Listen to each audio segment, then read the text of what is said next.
dobrodošli na kanal Kodeks Militarija. 19. ožujka Europska komisija je do sad najdalje ušla u područje europske obrane.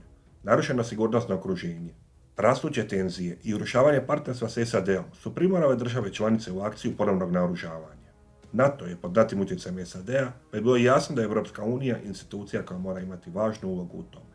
To ne znači da će Europska unija biti glavni igrač u tim događanjima. EU je prvenstveno trgovinska unija, koja državama članicama nudi niz prednosti poput slobodne trgovine, kohezijske politike, zajedničke valute i otvorenih granica. Obrana i sigurnost se spominju kao mogućnost u nekoliko članaka Lisabonskog ugovora, no bez konkretnih ovlasti. Stoga je ponovno naoružavanje nešto čemu Europska unija može pomoći, ali nipošto nešto što ona sama može provesti. Ne postoji niti se predviđa europska vojska u okviru EU. Europski obrambeni kompas je strateški dokument donesen 22. godine i on ostaje na snazi. Njime ćemo se pozabaviti u kasnijem dijelu videa. Ova bijela knjiga stvara preduvjete, olakšava suradnju i miče prepreke kako bi se države članice ponovno naoružale, no na njima je da iskoriste ili ne iskoriste te mogućnosti. Prije nego što krenemo u analizu dokumenta, samo nekoliko riječi o tome što znači bijela knjiga. To je izvješće kojim se utvrđuje strateški smjer na filozofskoj razini i koji tek mora biti detaljnije razrađen u kasnijim dokumentima. Detaljniji plan bi bio plava knjiga, a zelena knjiga je konzultacijski dokument prije donošenja neke odluke. Izraz bijela knjiga se ne koristi samo u diplomaciji, već često i u biznisu. Što onda piše u toj bijeloj knjizi? Sadržaj koji ću iznijeti je u potpunosti iz knjige, a moj doprinos ću posebno naglasiti da ne bi bilo zabune tko je što rekao. Određene dijelove sam sažeo, naročito ponavljajuće, inače bi video bio predug. U prvom poglavlju se opisuju prijetnje i mogućnosti, te odlučnost da se jedino kroz odvraćanje osigura mir. Međunarodni poredak nas od 1945. godine je narušen, a vanjski čimbenici smatraju da je EU nesposoban odgovoriti na prijetnje oko sebe. Ne učiniti to bi značilo izgubiti blagostanje koje imamo, te završiti oslabljen, podijeljen i ranjiv. Kratkoročno, potrebno je nabaviti streljivo i opremu, te pojačati podršku Ukrajini, što je prvi i najhitniji zadatak. U srednjem roku potrebno je ojačati područja slabosti te stvoriti dugotrajne kapacitete za održavanje prednosti u tehnologiji i industriji. Drugo poglavlje se bavi narušavanjem strateškog konteksta. Izdvaja se prijetnja Rusije, vojno najmoćnije europske države, koja se prebacila na ratnu ekonomiju u ratovima za ostvarenje svojih ciljeva. Ako se ništa ne napravi, ruska ulaganja u naoružanje će u 25. godini prijeći ulaganje u obranu članica EU, ako se uzme u obzir kupovna moć. Ako Rusija postigne svoje ciljeve u Ukrajini, neće se zaustaviti na tome. Ruski destabilizacijski utjecaj se osjeti na Zapadnom Balkanu, Gruziji, Moldaviji, Armeniji i Africi. Kina je potpuno drugačija prijetnja, koja kroz svoj nedemokratski sustav nameće prijetnju kroz utjecaj u trgovini, ulaganjima i tehnologiji u službi stjecanja prednosti ili nadmoći. Trgovina s Kinom je važna za EU, no korištenje gospodarske snage za neviđeno brzo naoružavanje i prijetnje Tajvanu te ostalim državama u okruženju uz projekciju snage u Pacifički i Indijski ocean znači da je potrebno pratiti događanja u toj regiji. Povezanost Rusije i Irana je prijetnja trenutnom zatišju u ratovanju na Bliskom istoku, te stoga pomorskoj trgovini. U Africi se ističu Sahel, Libija i Sudan kao područja u kojima sukobi imaju izravan utjecaj na EU. Hibridne prijetnje poput cyber napada, ometanja navigacijskih sustava, kampanja lažnih informacija, političko i gospodarsko špijuniranje te korištenje migracija kao oružja su daljnje prijetnje. Sabotaže kabela ispod Baltika i Crnog mora su primjer toga. Tu je i utrka u tehnologiji, gdje se ističu polja umjetne inteligencije, kvantnog računanja, biotehnologije, robotike i hipersoničnog oružja kao polja u kojima EU ne smije zaostati. Na kraju, pristup kritičnim sirovinama je nužan za ekonomiju i industriju, budući da mogu biti točka strateškog pritiska. Ističe se tajvanski tjesnac kao ključna ruta, bez koje bi EU bio u bitno lošijoj situaciji. Moj dodatak ovom poglavlju bi bio samo da je neobično što se u većoj mjeri ne spominju energenti, koje EU redom uvozi iz Rusije, s Bliskog istoka ili iz SAD-a, a sva ova područja imaju svoje, već spomenute probleme. Četvrto poglavlje je vrlo zanimljivo i bavi se pukotinama u obrambenim sposobnostima. Pominju se već postojeći doprinosi, poput višenamjenske transportne i tankerske flote, koja operira unutar NATO-a, zajednička nabava streljiva za Ukrajinu, te zajedničke nabave kroz PESCO. Za budućnost se ističe 7 ključnih područja u koja treba fokusirati ulaganje u budućnosti.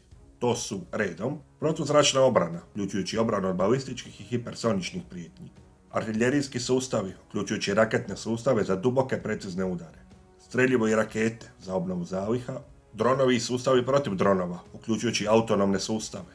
Mobilnost, to jest mreža koridora koji omogućavaju brz prijenos ljudi i opreme. AI, kvantno, cyber i elektronsko ratovanje, kako bi se zaštitio elektromagnetski spektar vlastitih država, potisnuo protivnički te zaštitio cyber prostor.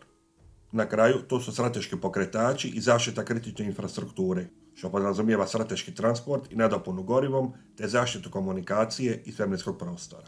Nedostatak suradnje na ovim poljima se ističe kao jedan od razloga za neučinkovitost, te se predlažu različiti sustavi za nju.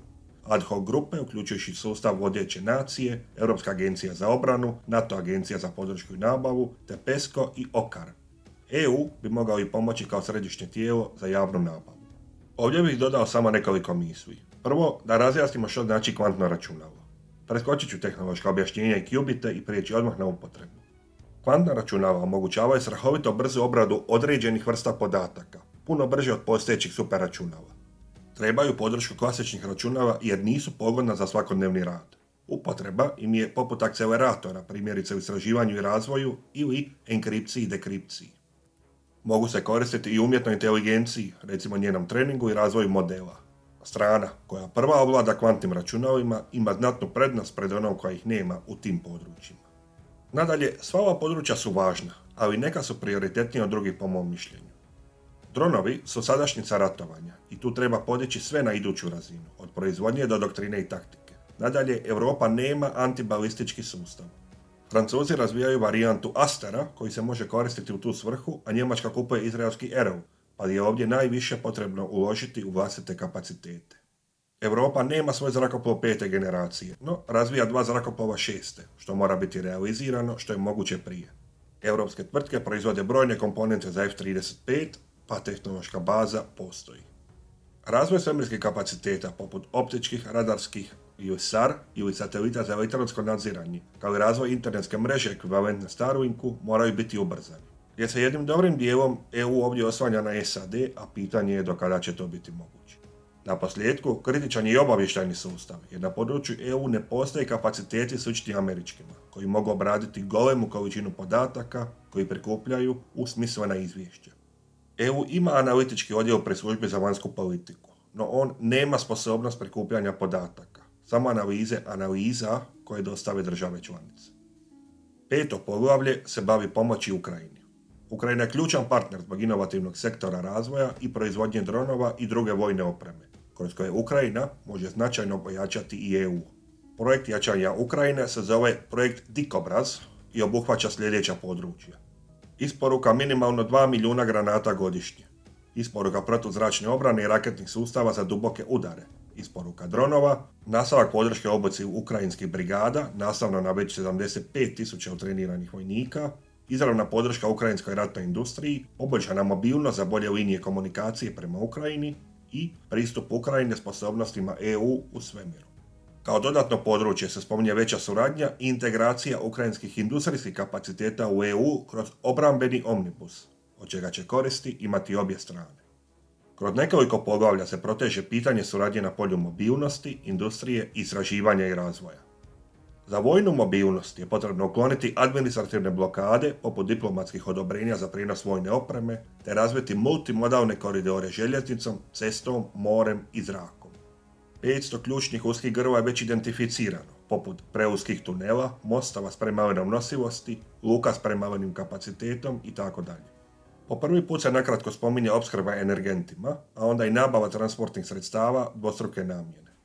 Ja bih dodao primjer Bundeswehra, koji nema svoje transportne kapacitete zato što su željeznice u Njemačkoj privatizirane, pa mora svaki put ići u javnu nabavu kad želi prebaciti neku težu postrojbu s jednog na drugi kraj Njemačke. Obrambeni omnibus je pojam koji obuhvaća pojednostavljenje pravila i procedura za razvoj obrambenog sektora. Strateški dijalog za budućnost obrambene industrije će se odmah pokrenuti, a prijedlog novog plana će biti dostupan 2025. godine. Što se tiče industrije, ističe se da je europska industrija kompetitivna u kvaliteti oružja, ali da nema kapacitete niti brzinu proizvodnje da prati korak s konkurentima. Identificira se 6 područja u kojima EU mora podržati industriju.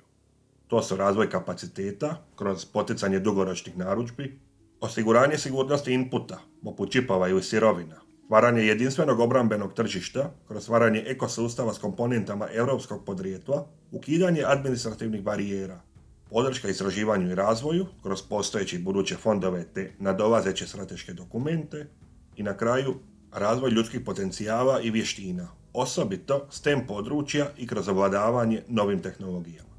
Ovdje bih dodao da je najvažnija mjera kojom se potiče domaća proizvodnja upravo dugoročnost narudžbi, što znači da će novac biti osiguran kroz dulji vremenski period. To je jedini način da se uloži u povećanje proizvodnje. Malene, jednostruke narudžbe nisu povod za razvoj proizvodnje, jer se recimo više isplati uvesti par tisuća granata umjesto sagraditi tvornicu za njih. No ako je narudžba dovoljno dugoročna i velika, onda je to povod za investiranje, što ovaj plan želi postići. Zajedničke narudžbe i specijalizacija država za određene proizvode su način na koji se to može postići. 7. poglavlje se bavi povećanjem obrambene potrošnje kroz plan Rearm Europe, odnosno pripravnost 2030. Načelno težak 800 milijardi eura, koji je nedavno predstavljen. Ističe se 5 stupova tog plana. 150 milijardi eura je dostupno kroz instrument SAFE za garanciju EU za kredite koje države podignu za ulaganje u obrambenom sektoru i zajedničke nabave. Osnovni principi su kupujemo više, bolje, zajedno i europsko. Nakon toga tu je mogućnost da se za ulaganja probije granica deficita u proračunu za 1,5% BDP-a, bez da se narušavaju pravila EU-a o deficitu. To otvara mogućnost za dodatnih 650 milijardi eura za obrambeni sektor.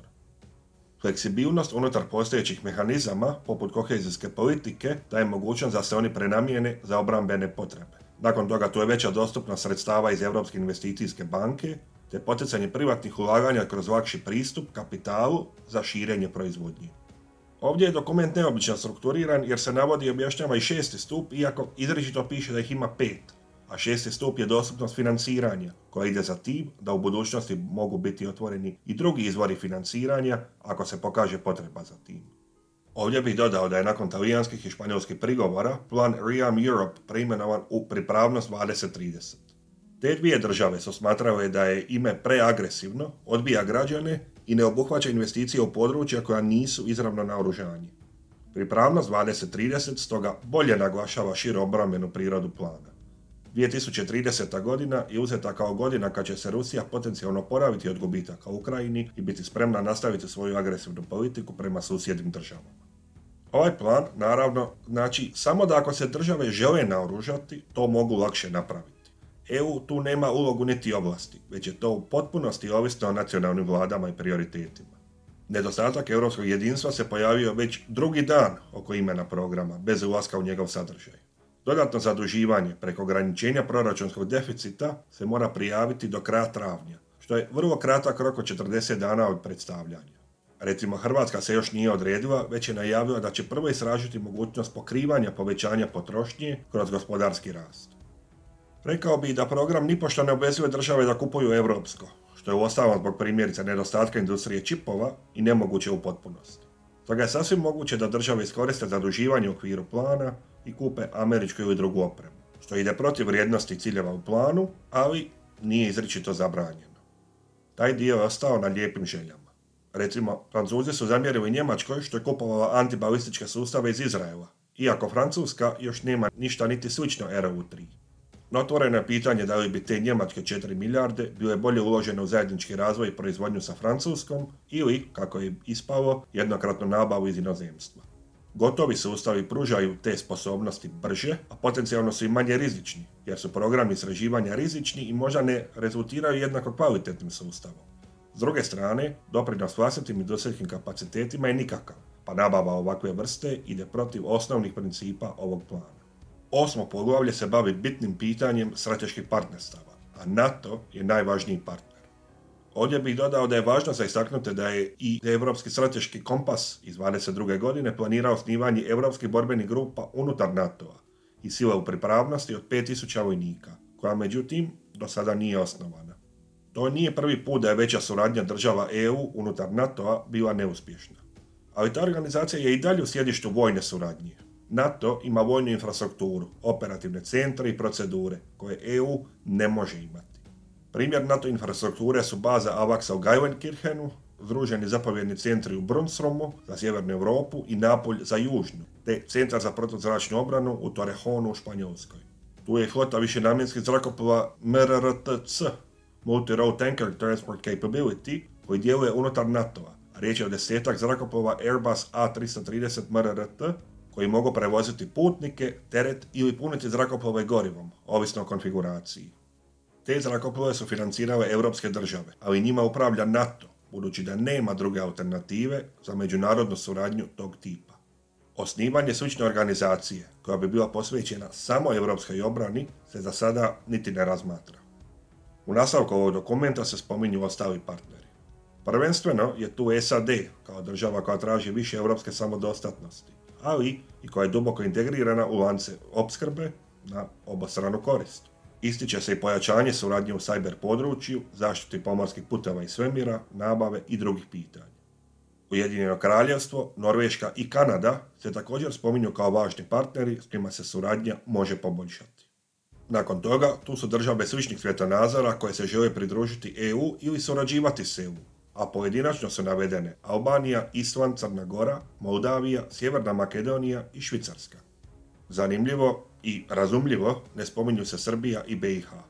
Turska je iduća država, dugoročni sigurnosni partner s potrebom dodatnog dijaloga oko usklađivanja s EU politikama. U Indo-Pacifiku se spominju Japan, Koreja, Australija i Novi Zeland, te posebno Indija. Pretpostavljam da je neprijatelj tvog neprijatelja prijatelj, a Kina je označena kao prijetnja. Na kraju, da li će ovaj plan postići ono što želi? Jednim dijelom sigurno hoće, zato što države članice ulažu svoju obranu neovisno o EU razini. EU, kako sam rekao, nije organizacija namijenjena obrani, već trgovini i suradnji. Predviđene mjere neće odmoći, ali kako se i u samom dokumentu naglašava, sve je na nacionalnim vladama da se pobrinu za svoju sigurnost. A gledajući istočno krilo, skandinavske baltičke zemlje te Poljsku, one o trenutnu situaciju shvaćaju izuzetno ozbiljno. Biće zanimljivo analizirati odjeke ovog plana nekoliko godina u budućnost. To bi bilo to za ovaj video. Znate već što napraviti. Like, share i subscribe. Nadam se da se uskoro opet vidimo.